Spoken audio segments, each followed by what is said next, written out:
আমগুৰিৰ এগৰাকী বিশেষ ব্যক্তি, অসাধাৰণ প্ৰতিভাৰ ব্যক্তিগৰাকী। গছৰ পাতত তোলে সংগীতৰ সুৰৰ লহৰ। অসাধাৰণ প্ৰতিভাধৰ আমগুৰিৰ বৰবামৰ সুশীল লাহন।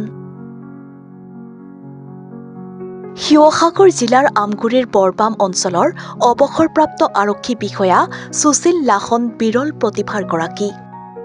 অসমীয়াৰ প্ৰতিটো চিৰসেউজীয়া গীতৰ লগতে হিন্দী গীতৰো সুৰৰ লহৰ তুলি অনন্য প্ৰতিভাৰে প্ৰশংসা বুটলিবলৈ সক্ষম হৈছে অৱসৰপ্ৰাপ্ত আৰক্ষী বিষয়াগৰাকীয়ে। বুহাৰী লতৰা পাতত ভিন্নসুৰীয়া গীতৰ লহল তুলি আপ্লুত কৰিছে সকলোকে। 1971 চনৰ পৰাই সংগীত চৰ্চা কৰি অহা এই অনাতাঁৰ শিল্পীগৰাকীয়ে বুহাৰী লতাৰ এখিলা পাততেই সুৰ দি গ'ল ইটোৰ পিছত সিটো গীত। মায়াবিনী গীতেৰে শ্ৰদ্ধাঞ্জলি জনালে অসমৰ হিয়াৰ আমঠু জুবিন গাৰ্গক।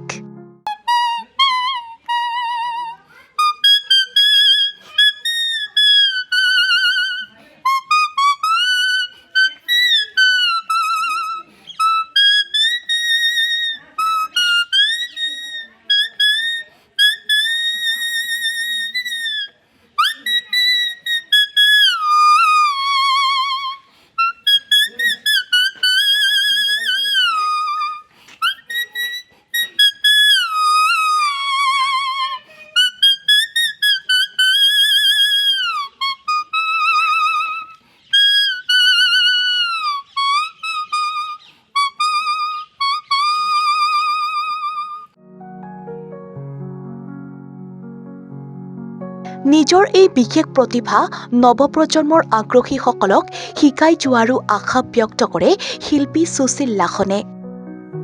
উঠি অহা প্ৰজন্মৰ কোনোৱে যদি শিকিব বিচাৰে তেখেতৰ লগত যোগাযোগ কৰিবলৈ আহ্বান জনায় শিল্পীজনে।